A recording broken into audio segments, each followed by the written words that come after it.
It only takes me a couple seconds with a hammer. Bob Hooper is a scrapper. He's served in the Navy, worked as a cook, and done other odd jobs. Now he scavenges dumpsters and roadsides around Pittsburgh, looking for discarded grills, bicycles, lawn furniture, or any kind of trash that might contain metal. He's looking for steel, aluminum, copper, or other metals that can be salvaged and sold. Scrappers can get much more for taking appliances apart rather than turning in the unit as a whole. Each part inside is worth a higher value. You'll have like the aluminum copper, it's $1.08 a pound. You got copper, which is like $2.40 a pound. You got the motor, which is 13 cents a pound, compared to just having it all together and throwing it in at one price. You break it down, you get a higher value for everything that's inside. Mr. Hooper, generally known as Hoop, typically starts his day around 8 or 9 a.m.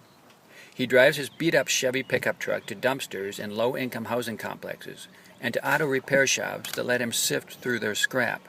He is also the go-to guy when people need to get rid of old refrigerators or washers, or when buildings are being torn down or tenants evicted. So I use this when I'm driving around, but since I'm local, I'm jumping in and I just hold it.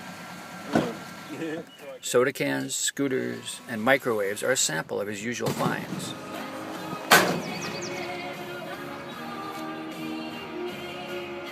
Microwaves are very, very hard to take apart, so they're just as easy just to let go as one piece. There's not a lot of stuff in them that's going to make it worth taking time. If it's going to take more than 20 minutes to take something apart to make $1.50, then it's probably not worth it.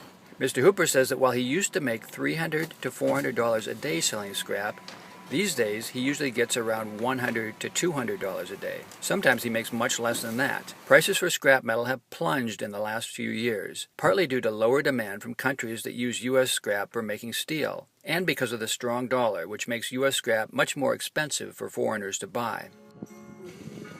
Despite the slump in prices for scrap metal, Hooper says he will continue scrapping.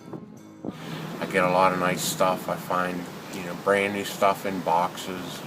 It's a throwaway society, and it's a shame. Once he's loaded up his truck, Hooper takes it to a scrap dealer, such as Castriota Metals, where workers weigh up everything and determine how much they'll offer for the scrap. On a recent day, he made $40 for a haul. $40? All right. I still got stuff at home I can tear down. So it wasn't too bad for the little bit of time. About 3 hours of work, $40. Not too bad.